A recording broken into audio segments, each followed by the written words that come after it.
Y vamos a abrir la palabra del Señor para leer en principio un solo versículo introductorio a los pensamientos de esta tarde, que se hallan en el libro de Segunda Pedro, versículo conocido. Segunda Pedro, capítulo 1, el versículo número 19. Nos dice así la palabra del Señor. Tenemos también la palabra profética más permanente, a la cual hacéis bien de estar atentos como a una antorcha que alumbra en lugar oscuro hasta que el día esclarezca y el lucero de la mañana salga en vuestros corazones. Este texto encabeza entonces esta serie de afirmaciones principalmente que haremos con respecto a que la Biblia es palabra de Dios, y el tema que en esta tarde consideraremos también muy superficialmente, pero puntualmente también en un aspecto, y conceptos que nos deben quedar claros, firmes en el corazón, es el hecho de la graduación de la revelación divina. Es decir, como Dios, que es el que toma la iniciativa con el hombre en todos los casos y en todas las cosas, es el que tuvo su método, particularmente para ir revelando la palabra de Dios. No fue nunca traída por voluntad humana, como bien lo dice el apóstol Pedro aquí, ni tampoco interpretada en forma particular. Siempre la iniciativa ha sido de Dios. Y en este caso, Dios tuvo su método de revelación de la palabra de Dios a lo largo de las Sagradas Escrituras.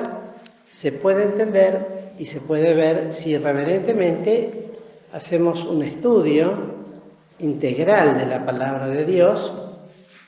Se nos mostrará esta revelación que fue Dios haciendo en forma progresiva, desde muy pequeñito hasta muy grande, y luego vamos a ver algunos textos. Dios permita que tengamos este tiempo. Su revelación fue cada vez más y más. Fue creciendo a lo largo de la palabra de Dios,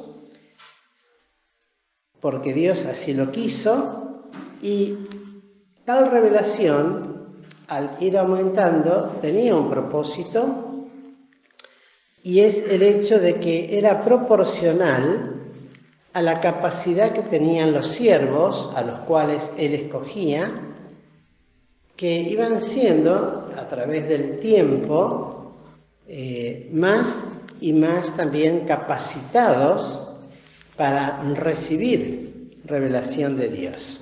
O sea que es proporcional el método de Dios, lo que fue revelando, a quiénes fue revelando y cómo lo fue revelando, y esto en crecimiento. Es Dios mismo el que hizo estas cosas, y debemos observar, para comprender mejor todo esto, que un concepto muy importante es que de ninguna manera, de ninguna forma, esto significa que ese crecimiento que Dios fue dando de las Escrituras en cuanto a sus revelaciones, corrigieron de alguna manera sus primeras revelaciones. Nunca ocurrió tal cosa, no está así en la palabra de Dios, no hay un solo versículo que apoye tal forma de pensamiento. Es decir, que Dios reveló algo en un principio, pero después con el tiempo se fue corrigiendo, o fue mejorando, o fue, más que mejorando, corrigiendo, o sea, o perfeccionando alguna cosa que no quedara del todo clara. Lo cierto es que debemos afirmar, por eso decíamos que es un pensamiento en esta tarde de afirmaciones, que siempre y en forma categórica tenemos que afirmar que no se trata de distinta luz. Los que recibieron los primeros hombres era un tipo de luz, a medida que Dios se fue revelando más y más, fue cambiando de luz, es la misma luz siempre. Y cuando decimos luz, se refiere a revelación. Y cuando decimos luz, hablamos con L mayúscula, pues es la luz de Dios. La manera en que Dios se fue revelando en las Escrituras, a lo largo de ella, y en la medida en que esta palabra iba siendo compuesta y escrita, que también en ello incluye la inspiración de las Escrituras, que después también lo vamos a considerar Dios mediante más adelante. Siempre es la misma luz. Lo que podríamos decir es que sí se trata esto con un propósito. ¿Por qué fue creciendo? Porque era mostrar cada vez más nuevas y grandes cosas, facetas de un Dios maravilloso y de sus verdades maravillosas y obras portentosas. Era revelarse cada vez más al hombre en estos aspectos, en distintos conocimientos del aspecto de Dios, de la obra de Dios, de nuestro Dios. Cantamos este himno tan lindo, ¿no? Misterioso ser. Y realmente es así. Tenemos un conocimiento, tenemos una revelación de Dios, pero la realidad es que es misterioso, en el buen sentido de la palabra, y con mayúscula, porque hay cosas que no nos son reveladas, y quién puede penetrar verdaderamente en la persona bendita de nuestro Dios, en las personas benditas de nuestro Dios, en el Dios uno. Ahora bien, otra afirmación es que tales revelaciones siempre fueron completando lo que ya venía diciendo anteriormente, pero nunca corrigiendo. Nunca Dios tuvo que corregir. ¿Por qué? Porque es un hecho fundamental que nada de Dios mismo, y que no hay nada en Dios mismo que deba ser o corregido, o perfeccionado, o arreglado. Es Dios, es perfecto. No hay en Él mancha, ni corrección, ni perfección por alcanzar. Es perfecto de eternidad a eternidad, donde todo es eterno. Dios es perfecto. Desde su principio, que no tiene, desde que nosotros podemos llamar, pues no tiene ni principio ni final. Es todo perfección. Y entonces las revelaciones de Dios eran para ir revelando esas perfecciones. Por lo tanto, reafirmamos que por más pequeña que sea la luz que fue dada a los hombres desde un principio, es la misma luz que el apóstol Pedro después dice que va alumbrando en un lugar oscuro y va en aumento. Y que siempre se trató de la misma luz. Y que, por lo tanto, siempre fueron revelaciones de Dios. El ejemplo más claro, más contundente, y lo cual podríamos decir que nos enseña este proceso, podemos verlo en Génesis capítulo 3, un versículo conocido, 3:15. Ni bien comenzada el inicio de la humanidad, habiendo el hombre caído en pecado, Dios se le reveló. Y le reveló algo muy especial, que seguramente el hombre en ese momento no lo entendió, como después vamos a ver también. El 3:15, cuando dice, y enemistad pondré entre ti y la mujer, y entre tu simiente y la simiente suya. Esta te herirá en la cabeza y tú le herirás en el calcañar. Siempre es el mismo uno Dios el que revela. Esto se lo denomina, y lo hemos aprendido así, como el protoevangelio. Es la primera palabra evangélica de salvación y la promesa del Salvador. Luego nosotros Y por eso digo, ¿cómo va creciendo esto? Porque seguramente si le preguntaban a Adán qué significaba este versículo, no podría explicarlo en lo más mínimo. Lo recibió como promesa. Moisés lo escribió para que quedara registrado el momento en que Dios se lo dio y en la ocasión que Dios se lo dio, y ya la promesa estaba establecido en Cristo desde la eternidad, pero aquí se lo da. Y ustedes fíjense, los siglos, los miles de años que han pasado, y nosotros todavía seguimos hablando de este Evangelio que se va revelando de día en día. Por ende también, además, nos resulta absolutamente innegable el hecho de que estas revelaciones tempranas tienen un alcance larguísimo, hasta el final de los tiempos. Porque cuando habla acá y está hablando de Cristo y de la promesa de un Salvador, no era solamente para ese momento, esa fue la promesa, ellos no la entendían, pero el alcance sería para siempre. Y por eso en Apocalipsis habla del Evangelio eterno, que fue anunciado también por los ángeles, que salió y habló del Evangelio eterno, que era un alcance largo y de enorme profundidad. Fíjense la profundidad de ese versículo, porque todo lo que de él mana es lo que después la Biblia va desarrollando a lo largo de todos los escritos. Es la primera luz evangélica, por decirlo de esta manera.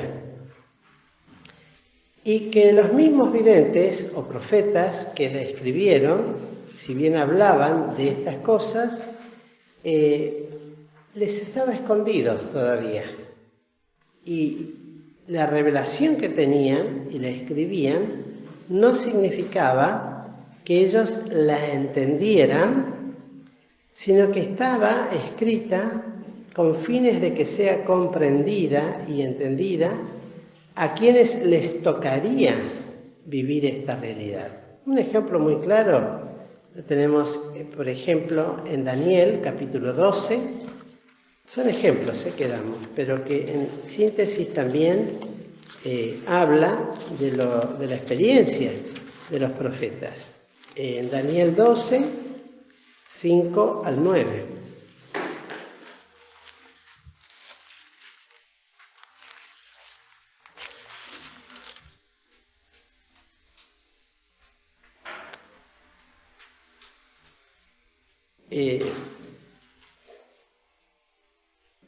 Podemos leer el 4. Dice: tú, empero, Daniel, cierra las palabras y sella el libro hasta el tiempo del fin. Pasarán muchos y multiplicaráse la ciencia. Eso, hoy estábamos hablando de esto, ¿no? Del tiempo en que nosotros vivimos.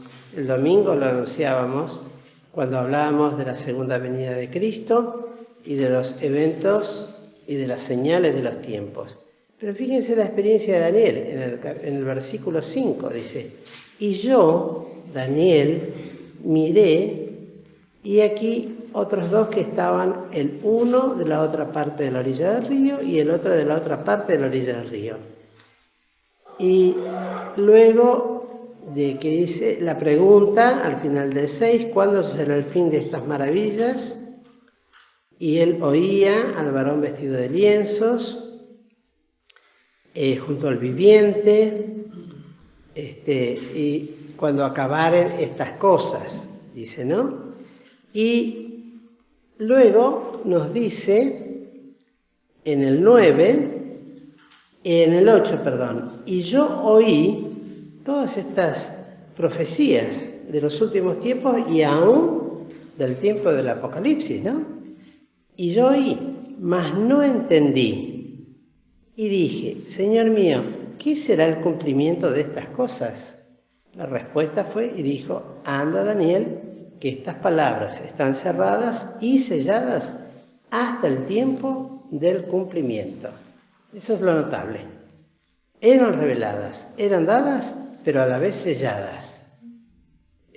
Fueron dadas en su momento a siervos para poder escribirlas conforme Dios se las dictaba y se las revelaba y las inspiraba. Pero el arcano sería abierto en el momento que correspondiera, como bien nos habla la palabra en Gálatas cuando habla de Cristo, dice, más venido el cumplimiento del tiempo, Dios envió a su Hijo, hecho de mujer, hecho súbdito a la ley. Tiene que cumplirse el tiempo y las sazones de los tiempos, y entonces esa palabra que está sellada se abre. Luego también debemos decir que tales cosas, por ejemplo, que comenzó con el protoevangelio, por eso le decía el desarrollo como es, nos lleva, y para abreviar muchísimos textos que van hablando de las promesas del Mesías, del cumplimiento del Mesías, sencillamente a Juan, capítulo 8, verso 12. Sencilla, pero tremendamente grande. Cuando el Señor decía y hablaba de sí mismo, y hablóles otra vez Jesús diciendo, yo soy la luz del mundo. Yo soy la luz del mundo. Esa luz que iba en progresiva engrandecimiento, por decirlo de esta manera, y mayor luminosidad, siempre fue la misma luz, llega el momento en que Él dice, yo soy la luz del mundo. Es el cumplimiento de esa luz que iba siendo dada.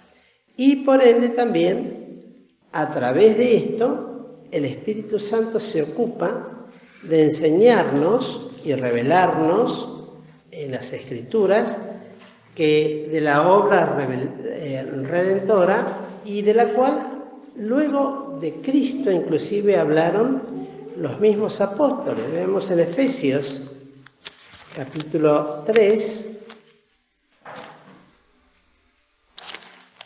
cómo el apóstol Pablo trata esto. Efesios 3 lo vamos a leer muy rapidito. Por esta causa, yo Pablo, 3:1, prisionero de Cristo Jesús, por vosotros los gentiles, si es que habéis oído la dispensación de la gracia de Dios que me ha sido dada para con vosotros. Ahí tenemos cómo Dios fue dando revelación y capacitando. En este caso, la experiencia del apóstol Pablo, que podríamos también tratarla con otros apóstoles, por supuesto. A saber que por revelación me fue declarado el misterio como antes he escrito en breve. Ese misterio del cual hablábamos, ¿verdad? Leyendo lo cual podéis entender cuál sea mi inteligencia en el misterio de Cristo, el cual misterio en los otros siglos no se dio a conocer a los hijos de los hombres, como ahora es revelado a sus santos apóstoles y profetas en el Espíritu. Vean ustedes cómo tan claramente el apóstol Pablo habla de esa revelación, de un misterio que estaba escondido, que estaba profetizado, estaba anunciado, pero escondido aún para entenderlo plenamente, pues luego él, que recibe de Dios directamente la revelación del Señor, puede decir que los principados y las potestades son notificadas por lo que en ese misterio que era la Iglesia, entonces se muestra la sabiduría, la potencia y lo que Dios es capaz de realizar. El hecho principalmente de que los gentiles sean juntamente incorporados y consortes de su promesa en Cristo por el Evangelio. ¿Cuál fue la promesa? Bueno, la que le fue dada a Adán en el Edén. Esa es la promesa, ¿no? Y ahora viene su cumplimiento. Se completa entonces toda esta revelación con Primera Tesalonicenses 4, podemos leerlo, Primera Tesalonicenses 4, versículo conocido también, pero que nos habla de el cumplimiento, no absolutamente de todo, porque habrá otras cosas que tengan que ver, pero sí con relación a este misterio, cuando nos dice desde el versículo 14, porque si creemos que Jesús murió y resucitó, así también traerá Dios con él a los que durmieron en Jesús. Por lo cual os decimos esto en palabra del Señor, que nosotros que vivimos, que habremos quedado hasta la venida del Señor, no seremos delanteros a los que durmieron. Porque el mismo Señor, con aclamación, con voz de arcángel y con trompeta de Dios, descenderá del cielo, y los muertos en Cristo resucitarán primero. Luego nosotros, los que vivimos, los que quedamos, juntamente con ellos seremos arrebatados en las nubes a recibir al Señor en el aire, y así estaremos siempre con el Señor. Por tanto, consolaos los unos a los otros en estas palabras. Primera Juan 3, versículo 1 a 3, nos vuelve a decir de una manera similar, pero en otro aspecto también: mirad cuál amor nos ha dado el Padre, que seamos llamados hijos de Dios. Por esto el mundo no nos conoce, porque no le conoce a Él. Muy amado, ahora somos hijos de Dios, y aún no se ha manifestado lo que hemos de ser.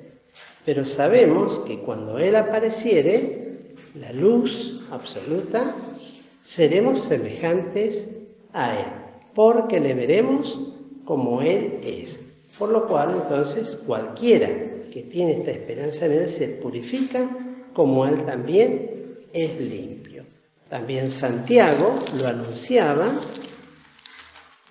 en la carta que escribiera en el capítulo 5, versículo 8, dice: tened también vosotros paciencia, confirmad vuestros corazones, porque la venida del Señor se acerca. Y también lo decía en 1 Pedro, el capítulo 5, el verso 4, hablando a nivel pastoral ahora, dice: y cuando apareciere el príncipe de los pastores, vosotros recibiréis la corona incorruptible de gloria. Es decir, la esperanza bienaventurada de los creyentes. Lo cierto es que aún en los días del Señor Jesucristo había testimonio por parte de Él de la falta de conocimiento y de ignorancia, y que aún todavía había muchas cosas que aún los propios discípulos no entendían, que Él les hablaba. Fíjense, por ejemplo, en Juan 13:7. Estamos tomando textos muy conocidos. San Juan 13:7. Que esto no solamente tiene que ver con la acción que el Señor realizara al lavarle los pies a Pedro, sino también que tiene que ver aún con aquellas cosas que Él les hablaba. Juan 13:7. Respondió Jesús y díjole: lo que yo hago, tú no entiendes ahora, mas lo entenderás después. Qué notable, ¿no? Revelación de cosas que serían entendidas después. Podemos leer también, para comparar con Juan 14, versos 28 y 29. Habéis oído como yo os he dicho, voy y vengo a vosotros. Si me amaseis, ciertamente os gozaríais, porque he dicho que voy al Padre, porque el Padre mayor es que yo. Y ahora os lo he dicho antes que se haga, para que cuando se hiciere, creáis. Es decir, porque no entendían. No es que sean incrédulos, sencillamente no lo entendían. Lucas 24:45.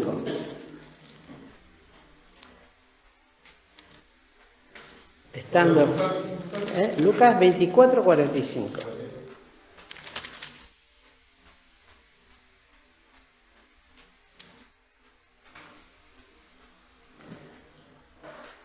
Podemos leer el 44. Y Él les dijo: estas son las palabras que os hablé estando aún con vosotros, que era necesario que se cumpliesen todas las cosas que están escritas de mí en la ley de Moisés y en los profetas y en los salmos.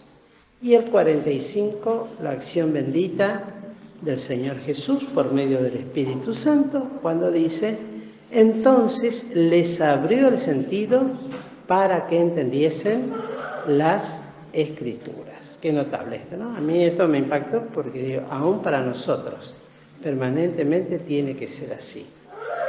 Dios es el que tiene que abrirnos el sentido espiritual, el espiritual entendimiento, para poder entender aún las cosas que están escritas y reveladas. Bueno, necesitamos esa luz de Dios para poder entenderla. Fíjense en Juan 2, 22. Dando vuelta a la hoja.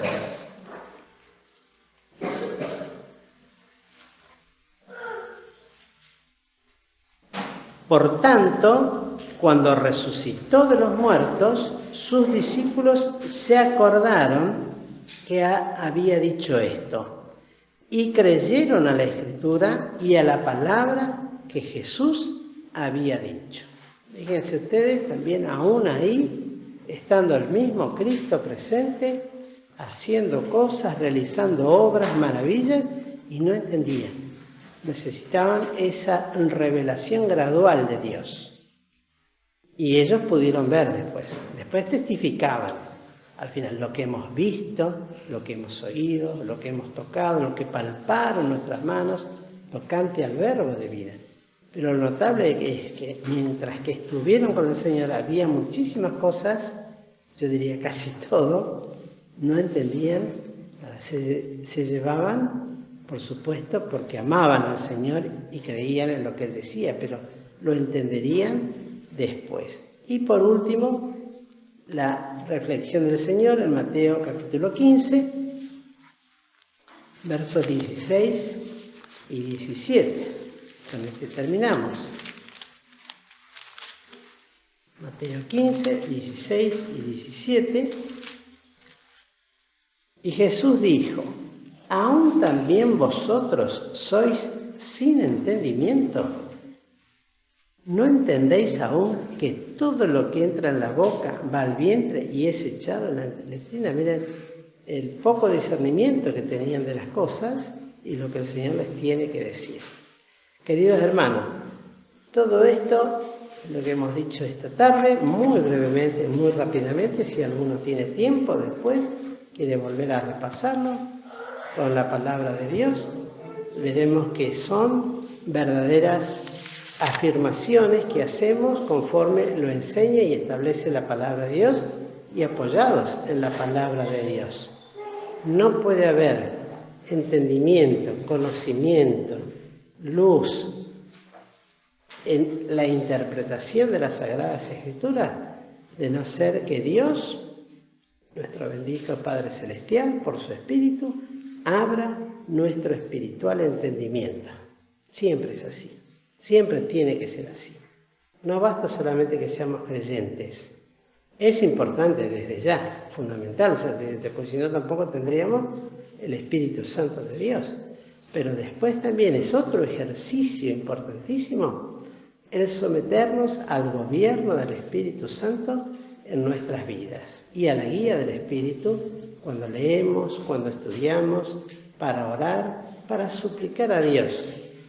Como decía el salmista, abre mis ojos y miraré las maravillas de tu ley. ¿De qué ojos? ¿De los ojos humanos? No, está hablando de ojos espirituales. Que el Señor pues nos bendiga, queridos hermanos.